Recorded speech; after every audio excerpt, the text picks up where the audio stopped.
All right, Common Sense Army, today is Tuesday, April 16th, and today's episode is a little bit different than usual. This is going to be a shorter episode because I want you to think. I'm not going to give you all the answers in this episode. We could dive into a lot of these topics, moving forward on the podcast. But today I want you really to think because I believe America is funding the wars that the government is telling us it wants to avoid. Think about that one more time. I believe America is funding the wars that the government is telling us it wants to avoid. And I think it's a big problem in this nation. Obviously, we know everything going on with Russia and Ukraine. Now we have Israel and Iran. There's a lot going on the global scene. And I believe America is funding many of these wars, but maybe not in the way that you or I believe up front. So think about this. This episode's a little bit shorter. Let's dive in and talk about it. We live in a world filled with noise and confusion, clickbait, and outright lies in the media. But here, we cut through the clutter to find the truth, no matter how uncomfortable it may be. This is Why I'm Right, the podcast where we dig deeper, ask the tough questions, and unravel the tangled webs of political and current events. Join us as we dissect the latest news, analyze political rhetoric, and challenge the narratives that dominate the mainstream discourse. We're not shy. From dissecting the motives behind policy decisions to uncovering the hidden agendas of public figures, it's what we do. It's time to think for ourselves. This is Why I'm Right. And now your unafraid and unapologetic host, Matt Taylor. He is right. This is the Why I'm Right podcast. And as always, we are here to ask the questions that many people are afraid to ask so that the average person like you and I can start thinking for ourselves and looking into some of these issues that are affecting not only the United States of America, not only the people in the United States, but essentially every country around the globe is impacted by what's going on today inside of our borders. And so today's episode, as always, I want to remind everyone out there, we're trying to grow the Common Sense Army one day at a time, one podcast at a time. So if you could do me a favor, if you're a part of the Common Sense Army already, I appreciate you being here. If this is your first episode, do me a favor, like this podcast, subscribe to this podcast. It helps go a long way to getting the message out there. And do me a favor, send these podcasts, send these videos, send the clips to as many people as possible so that we can grow the Common Sense Army one day at a time and grow this thing to a size beyond belief. And so today's episode, I'm calling Connecting the Dots because I believe there's something going on in this nation right now, especially with the Biden administration right now, that is under the radar. Something going on that many people are kind of avoiding talking about. And I don't know if either I'm crazy for thinking this or if there's an agenda to suppress this narrative. I guess we'll find out with the way you guys respond to this podcast. And so the podcast is called Connecting the Dots. So I want to connect some of these dots for you, and I want you to think for yourself. Normally on these podcasts, I play clips and kind of break down the issue and give you my opinion and support it with facts, support it with evidence, and support it with clips from either politicians or things going on in the media. But today's episode is going to be a little bit different. I'm going to lay an idea, an argument out here for you, and I want you to sit on it. I want you to think about it. And I want to have a conversation long term about a lot of these dots that we're going to connect today. Every American right now is aware of, unless you live under a rock, you're aware of the fact that there's a war going on between Ukraine and Russia, and our taxpayers and our money and our taxes are going towards funding Ukraine in the war against Russia. But what if I told you that we were also funding Russia in the war against Ukraine? It sounds stupid. So we're funding Ukraine through taxpayer dollars, sending 70 to 80 to 90, whatever the number is at this point, $1 billion to Ukraine to fund them, to support them with NATO support against the war against Russia. But what if I told you that we're also funding Russia in the war against Ukraine? It sounds stupid because it is. America, if you don't know this, but America for a long time has had somewhat of a reliance on Russia for energy and oil. But since this tree-hugging administration and this energy-hating Biden administration came into power, the administration that started taking advice from Greta Thunberg and AOC, our reliance on foreign energy and foreign oil has drastically increased.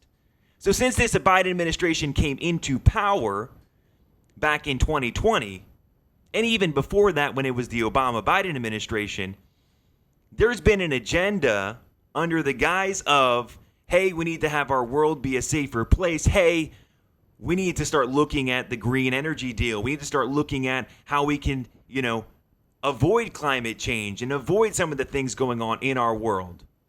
So this tree-hugging, energy-hating Biden administration came into power and started taking energy advice from Greta Thunberg and AOC.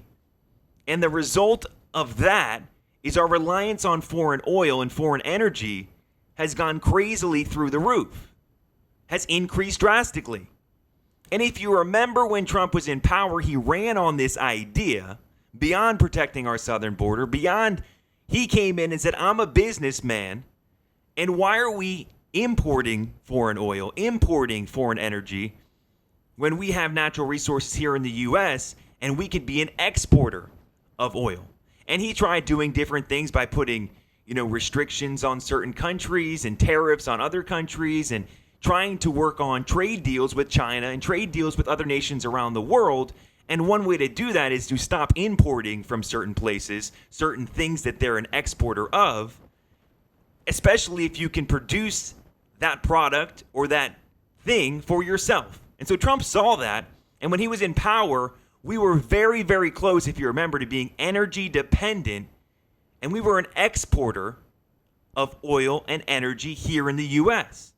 Drill, baby, drill, as Trump says. And Trump says on day one of his next administration, when he comes into power in November, or wins the election in November, comes into power next year, he's going to be a dictator on day one and drill, baby, drill, and close the southern border.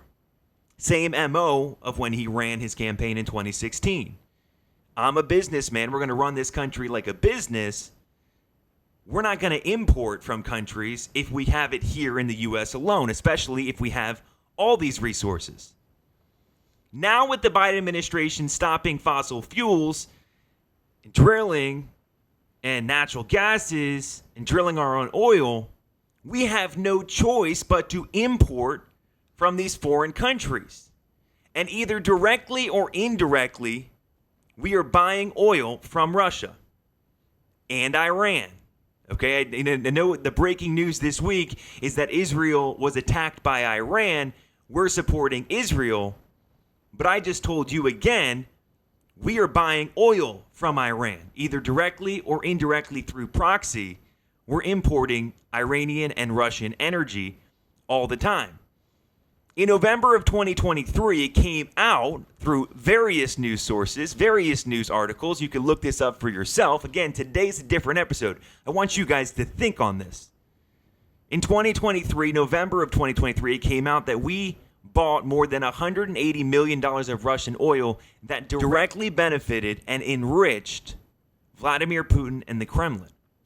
So I just told you we're sending $70 to $80 billion to support Ukraine against the war against Russia, yet we're buying at the same time, the exact same time that we're sending the money over and supporting through NATO and through other resources, we're sending taxpayer dollars over to Ukraine to support the war in Ukraine against Russia.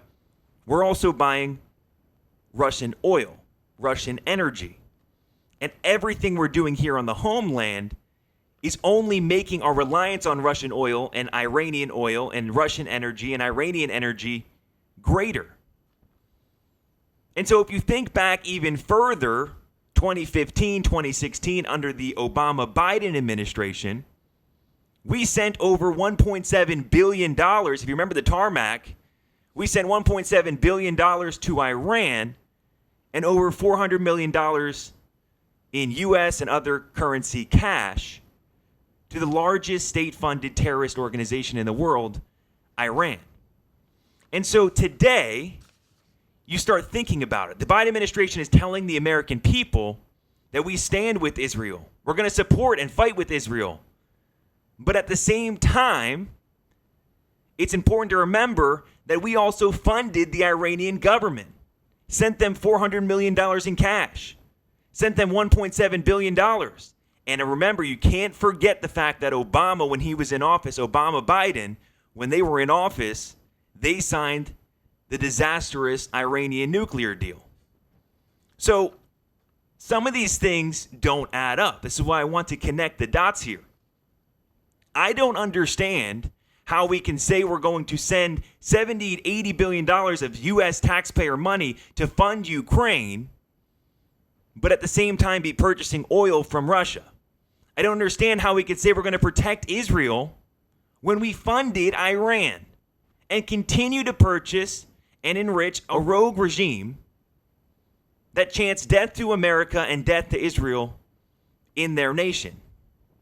Some of these things, if you put them side by side, you start seeing that there's more to the agenda here than, hey, we're going to help Israel.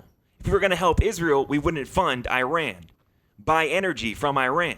If we're going to support and send $70, $80 billion of U.S. taxpayer dollars to Ukraine in a war against Russia, well, we probably shouldn't be buying oil or energy from Russia. And if our stance is on the national stage, on the world stage, on the globe stage, we're going to get involved in these foreign affairs, we need to make sure we have a legitimate stance. You can't be sending money to both sides, either directly or indirectly. It seems counterproductive, counterintuitive. That is, unless the agenda is warfare. The goal is warfare. So you have to sit back and think for a second here. Who's making the most money during these wars? You know, wars are lucrative, right? Who makes the most money during a war? It's the government. It's the government contractors. And it's companies like BlackRock, State Street, Vanguard, who are the biggest lobbying companies, the most money. They're spending the most money lobbying these companies, BlackRock, State Street, Vanguard, to lobby for government contracts. And they make money hand over fist during times of war. So when you really break down what's going on right now, are we really supporting Ukraine, sending all the money to Ukraine? Well, if the goal was to support Ukraine, like I said earlier, we can't be buying energy from Russia. If the goal is to support Israel, we can't be buying energy, sending $1.7 billion to a state-funded terrorist organization that yells death to America and death to Israel in their streets. We can't send $400 million of cash on an airplane, on a tarmac, to a nation that adamantly is against the United States of America and is adamantly against Israel. And so when you really break down everything here, the Republican Party used to be the party of war. That's what we were told for a long time. Republicans are warmongers. They want to be in war all the time. And now it seems the Democrat Party is the party of quid pro quo. The party that supports any and everything that enriches their own pocket at the expense of our allies and at the expense of the American taxpayer. And so this episode's super short because I want you guys to think for yourself here. And let me know what you think.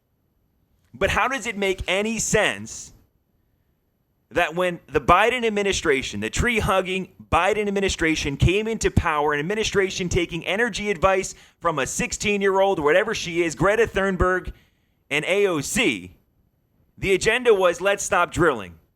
Let's stop producing fossil fuels. Let's stop looking for natural energy here in the U.S. Let's export that energy. Because we still need the same amount of energy. That's why gas prices go up, because no longer is it being made here in the U.S., drilled here in the U.S. We have to import it from countries like Russia, countries like Iran. And if you break that down even further, when we are funding a war in Ukraine, Russian oil has to become more expensive. Therefore, it gets passed on to the American taxpayer. Even if we aren't buying the oil directly from Russia and we're buying it from countries like Greece or other countries across the globe, where is that oil coming from? A lot of it is still coming, like I said earlier, it's either directly or through proxy from Russia or Iran.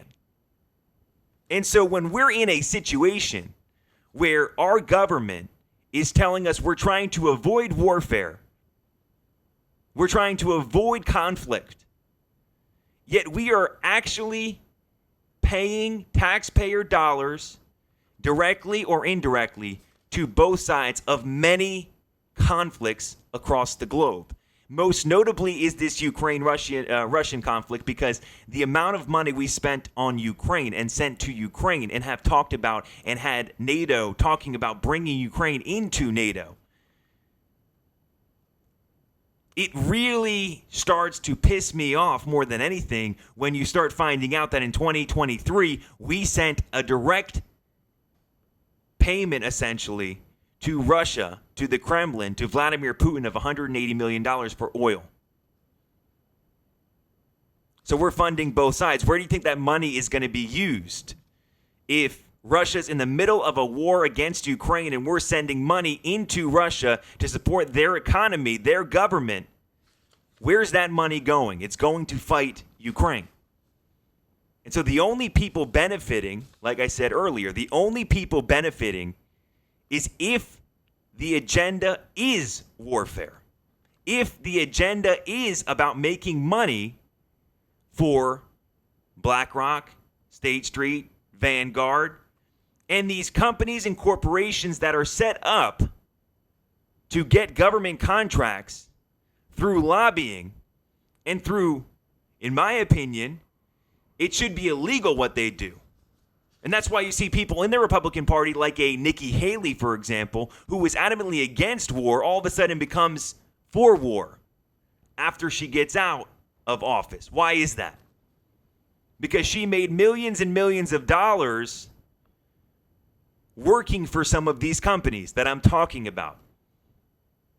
And so somebody who had a government salary all of a sudden is making millions and millions of dollars because of war, because of these corporations that are lobbying for government contracts and really monetizing on chaos and monetizing on conflict. And so I want you guys to think for yourself on this episode. That's why I made this episode super short. I'm not playing any clips. I could play a million clips here. I could show you the money being sent from the Obama administration, Obama-Biden administration to Iran. I could do that. But today I want you guys to just think. Why are we doing this? Who's benefiting from this? Who's making money on this? And if the agenda isn't warfare, if the agenda isn't conflict, if the agenda isn't about profiting and putting money in your pocket, especially when we know everything going on with Biden throughout his political career, somebody who's been in office, in public service, and had government salary for his entire lifetime, is now worth millions and millions and millions of dollars through corruption in countries like China, in countries like Ukraine. And so we know that going into this. And so in my opinion, the only logical solution here is the Democrat Party seems to be right now the party of quid pro quo and the party of doing anything and everything that enriches their own pocket at the expense of our allies, like in Israel, and at the expense of the American taxpayer, you and I. And if that's not the case, why aren't we spending the money at our border to protect our border? Why aren't we doing things in the United States, like when Trump was in office, drill, baby, drill, become an exporter? And so the guys they put up in front of us, the illusion is, hey, we need to become cleaner energy. We need to help our environment. We need to help our globe. Climate change is real. Climate change is a problem. And I'm not saying it is or it isn't on this episode. I could do a full episode, and I will do a full episode on climate change. But again, you think a war is helping the climate? You think bombs are helping the climate? you go through this, and here's the thing. We're not in a place today where the policies of the Biden administration, we haven't advanced enough today where the policies of the Biden administration and pushing electric vehicles and pushing for windmills and pushing for clean energy, we're not in a position today to do that, because you see what happens when an electric car can't even travel 300, 400 miles. We aren't there yet. We can't even do that yet. And so, again, ask yourself, who is benefiting from this warfare? Ask yourself, why would we fund both sides of many conflicts in this nation, many conflicts across the globe? Why would we send our taxpayer dollars out of the United States when we have problems in the United States? And start thinking for yourself here. But I make the argument today, America is funding the wars that the government is trying to tell us, or is adamantly telling us they're trying to avoid. And so this has been the Why I'm Right podcast. Like I said, today's a little bit of a different episode. We got a ton of episodes coming out. Normal episode tomorrow. Ton of episodes coming out throughout the next weeks. We're going to be here every day, like I said, growing the Common Sense Army one day at a time, one podcast at a time, one clip at a time. Because we need more people to wake up and think for themselves here, and not just blindly listen to a puppet or a talking head on TV push an agenda that is benefiting a select few. So here at the Common Sense Army, we're going to do everything we can to fight and combat that narrative right there and have more people think for themselves, because guess what? The government can't control all of us if we are free and think for ourselves. The propaganda doesn't work if we think for ourselves and we ask questions. And that's why I'm here. So this has been the Why I'm Right podcast, and I just told you why I'm right. You've been listening to Why I'm Right. Thanks for being a part of the Common Sense Army. Our passion is to cut through the noise and confusion and to bring light to clickbait and outright lies in the media. Unafraid, unapologetic, real and raw. We hope you've enjoyed the show. If you did, make sure to like, rate, and review. We'll be back soon. But in the meantime, find us on Instagram at Why I'm Right, on X at Why I'm Right Pod. And for more, hit the website at www.whyimrightpodcast.com. See you next time.